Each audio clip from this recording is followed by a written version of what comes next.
People of the world, we can make a change. Let's unite, don't be afraid. Hold a candle, let it shine. Heaven is a state of mind. Where's the love on this planet? We've gotta rise higher, I just don't understand it. Remember who you are, don't let people hold you down. Laugh and smile at the world, the gift is in the moment. Every day's a new beginning. Be happy, be different. There's no world outside of you, it's inside of you hidden, yeah. Forever united, open up your heart. Forever united. Coming out, Nick. Thanks, mate. Now, how long have you been working in the at your centre for your wellbeing centre? How long? Well, how long have you been running? Originally, it started off as Integrated Martial Arts Academy Incorporated. That was 15 years ago when I first came to live in the Fraser Coast. And that was good. We just had a small incorporated club in Burrum Heads, the little small community up there. Then after about 4 years, I travelled around Australia a little bit, just towing a caravan behind a Land Cruiser and getting that out of my system. And then when I came back, with the encouragement of my family, I studied a certificate in small business management and did the blueprint on the Integrated Development Academy. And with that enabled me to connect with organisations such as Youth Justice Services and Australia Red Cross and the schools too. It opened up a whole area that I love to explore, because I've always sort of been a youth mentor and love to encourage and inspire and motivate the young people. So instead of just being limited to martial arts classes, I was able to put anything to do with integrated self-development, health, well-being and harmony, mind, body, emotions, spirit, anything like that, which I love, not just martial arts, but things like meditation and yoga and inspiration and motivation. So I was able to structure these kind of like self-development components based around that combination. And got into all the schools and that. And it's only quite recently, 5 months ago, that we've opened Integrated Martial Arts Wellbeing Centre. And now that, even though it was a fair financial kind of commitment, now that gives us somewhere in the heart of Hervey Bay, right in the middle of Pyalba, Islander Road, and if people can come there, even students that have been involved in some of the courses or the youth programs or one-on-one PT sessions, sometimes they haven't got the confidence to be in a group format. Now, with the whole timetable of classes there, they've got the opportunity to continue what they've had a taste of. So, continue, and because as you know, it's sometimes it's a process to have that integration of what they're learning, because they can potentially fall back into old thought patterns and negative sort of behavioural tendencies. So a local police officer and I have gone into partnership with that wellbeing centre. So the T2S group, they came in there, and it's a really handy place for just a group classes plus to run these programs, the integrated components. Great. No, mate, and I came out to one of your sessions, and I think seeing the boys kind of at the edge of their seats on all of your directions and that kind of way, and that's probably something with this cohort. They're obviously probably under 1% of the actual population of in terms of YJ young people and at-risk young people that we're usually dealing with, and obviously with them having a lot of complex trauma, and I think you guys in here in Hervey Bay have set the platform for how to incorporate a more holistic approach around wellbeing as well, incorporating that into the program, which has been vital, and I think seeing that is something that other sites are starting to latch onto as well. From your experience, and it's a long history, long road of experience for you. Have you seen programs like this or programs like T2S in the past? Well, there's the youth empowerment program that had a similar focus. That was quite successful last year. Also, my partner and I were involved in the Art Beat program also last year, which was quite successful. Combining, like art, creativity, and motivation, and self-development, outdoor education, adventure-based learning. That's tends to be the most effective kind of recipe of really helping the young people to make strong change and transformation in their life. So I have been involved in similar programs throughout the years, but it was good. I was glad to be involved in the Transition to Success program, and to see is it going to be something that continues on into the future potentially. Definitely. And what made you want to be a part of it?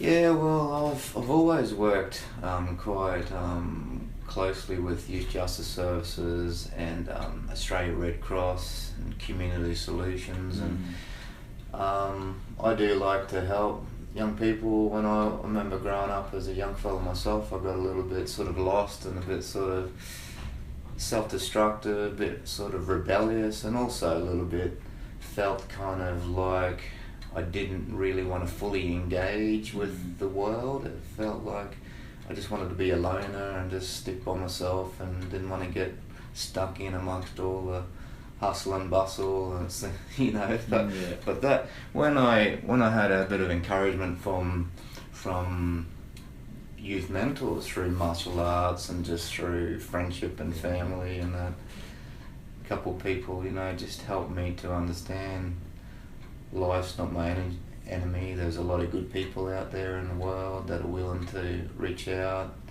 and give you a bit of support, a bit of encouragement, and then through that journey, you make those like changes in your perception about what life is, what life means to you, and instead of looking at it through a perception of like bleakness and apathy and despondency and all that, you start to get that spark of enthusiasm and motivation and inspiration. Think, okay, well, life is not a burden. It's not this kind of a prison that is suffering, and you've got to be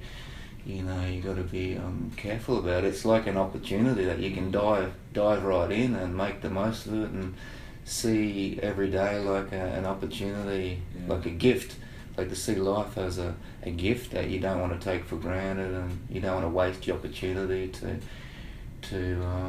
reach your full potential and do the best that you can possibly do. So that was such a big shift within me that I thought, I want to pass that on the best that I can, like the chain reaction to what I was received. Like, people didn't have to do that, but that kindness and that generosity and thoughtfulness meant a lot to me, and it helped me to, get out a bit of depression when I was younger too. And, most of us human beings have had a little bit of a taste of that at certain times, and that kindness and generosity of the heart and caring, that when you're feeling like that, it's like amplified, and it just, you feel so much gratitude and thankfulness and appreciation. So I eventually wrote a book, Inspiration for Life's Journey, and I was giving that to my friends, and then it got sort of published, and I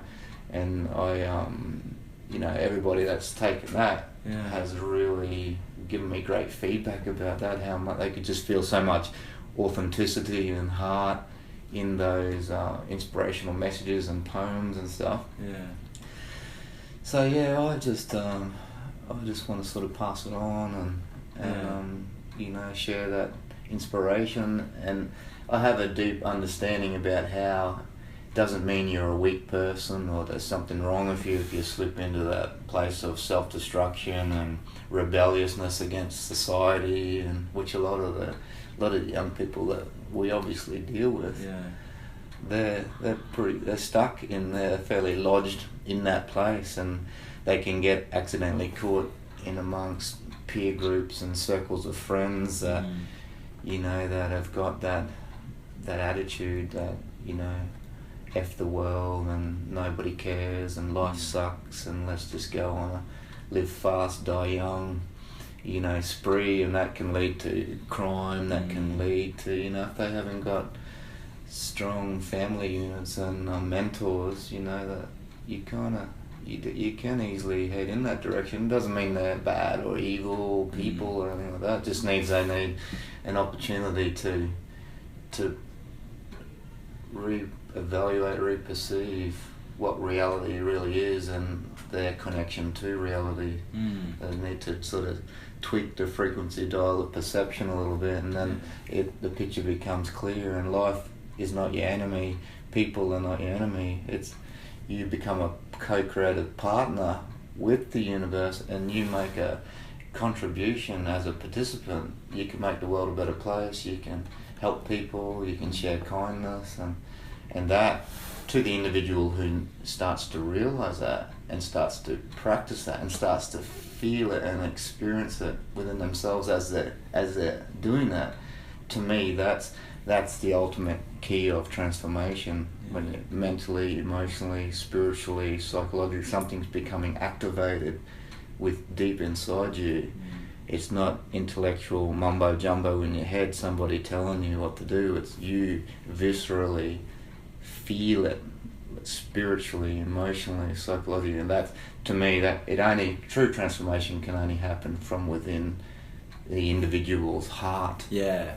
And then it changes their behaviours, their thought patterns, their beliefs, their feeling of connectivity to the world around them, and changes from bleakness to inspiration, you know. So. Yeah. Did you start to see some of those transformations in the young people within T2S? Yeah, I did actually. I did, and a couple of the young lads started coming to the early morning, 6 o'clock in the morning, strength and conditioning class. Wow.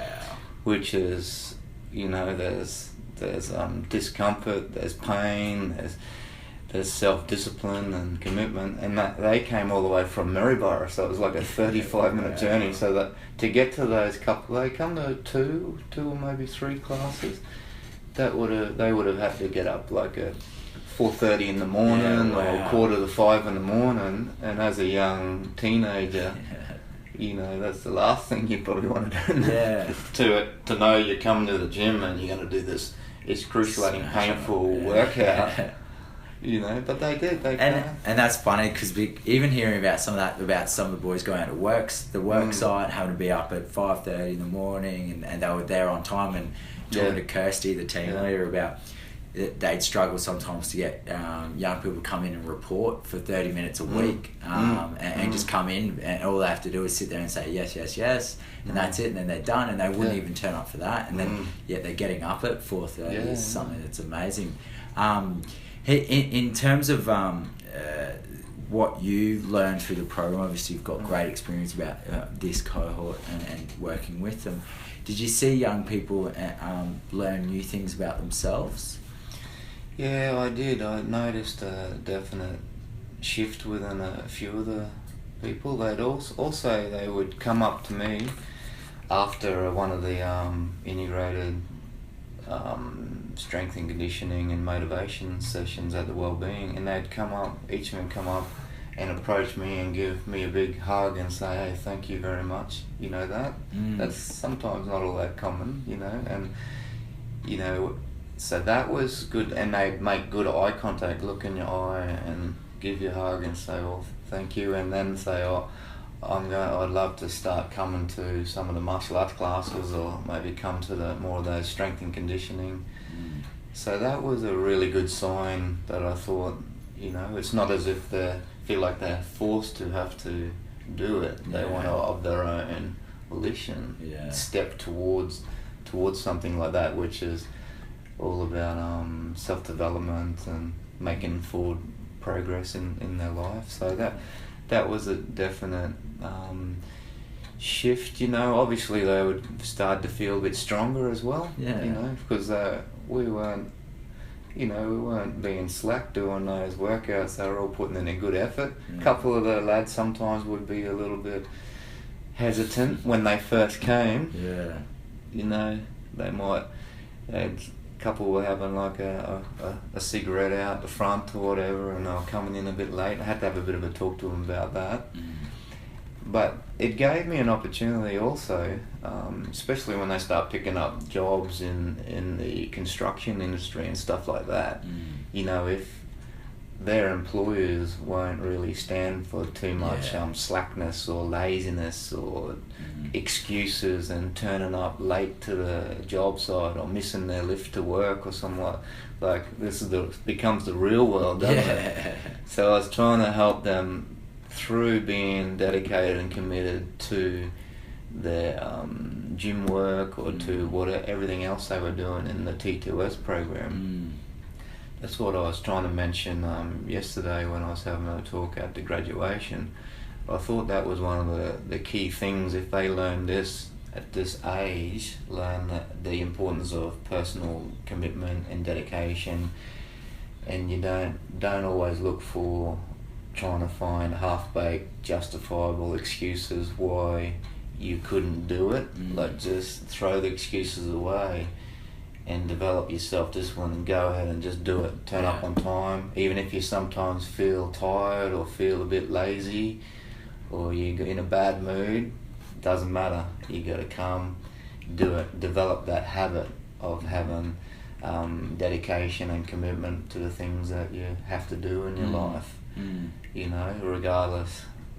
So that I think if we can see that genuine shift, we've made a huge impact. Because that's something that potentially, if reinforced, can stay with them for the rest of their life. Yeah, definitely. What are you most proud of through your engagement with the program? What are you most proud of the young people, of yourself, of the staff involved in the program?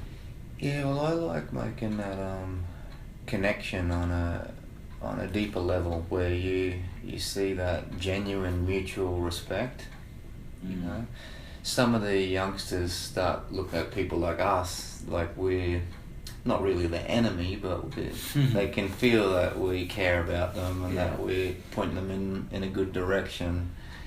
But it's sometimes a threat to them wanting to stay the same.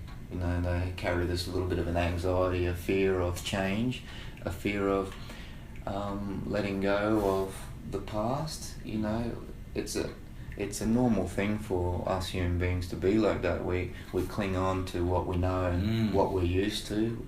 It develops this feeling of inner security. And if some people like us were trying to help them to unlock their grasp on those, old belief systems and old behavioural tendencies and old defence mechanisms to protect themselves too, because if they've been hurt or abused or they've been let down by adults, by their dad or something in the past, which a lot of them would, or most people, so they carry that wounding and that vulnerability of the heart. And when you ask them to have the courage to live from your heart, connect more with your heart, and let go of the pain of the past and potentially open up to the hope of the future, we, as much as a part of the inside themselves probably realizes that's exactly what needs to happen. It's not as easy.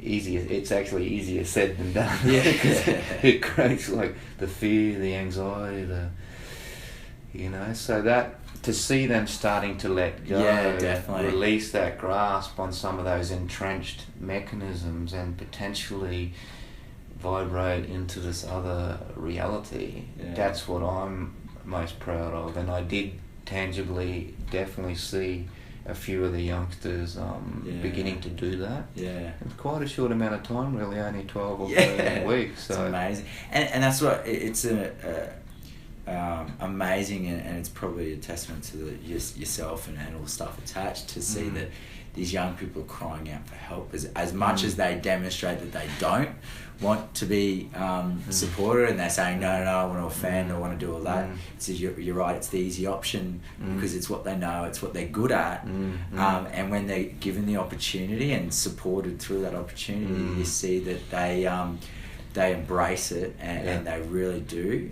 It's about that right support and genuine support. You touched on it. Genuine and authentic support is something that is just valuable for programs like this. That's why yesterday when I had that talk at the graduation, I looked at them and I said, hey, I'd like you guys to continue this connection and to see me as a friend to continue into the future, and also that integrated wellbeing centre. You can come there, make a new circle of friends there and continue on with your training, because to have that deeper integration that holds, that stays with them, it has to have some kind of continuation. Yeah, definitely. It's not a 12-week fix, you're done. It's continuous. Could fall back. It only takes something bad happens and you go into that victimhood consciousness and you say, oh, I'm just going to give up and go back to being like I used to be, So we don't want that. We want to more deeply integrate this change, and when they surely do have those waves of negativity that will come back, so they just don't throw it all away and quit and give up. Say, no, come on guys, we'll support you, come back and continue on. And that, what I hope is they look back on it in 4, 5, 6 years time and they realise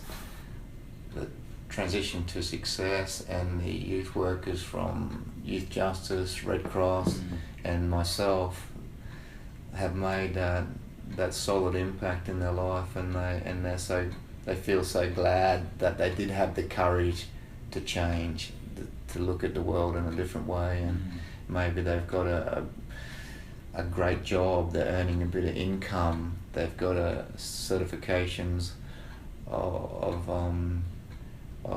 courses they've done, construction and maybe other things they might add on to that. And it sets them up for success in the future. It makes life a little bit easier for them, It doesn't have to be such a struggle, and they look back and, might meet at the right time, meet a beautiful girlfriend or something. They feel more stable, they feel more positive, and they can share that with and also new circles of friends that are not about self-destruction, but circles of friends that are about maybe self-development, and they're all like bringing the best out of each other, bringing their best out of themselves. If one person's feeling a bit like giving up, the other guys say, hey, no, don't throw it away. So we don't, then it doesn't have to become us, it becomes themselves. They're putting kindling in the fire, keeping that fire glowing strong and bright. And that's something that I noticed yesterday. I spoke to one of the boys and he said, leading the program, I only knew a couple of people, and I was very, very cautious. So it was a bit, it was really the only opportunity I had.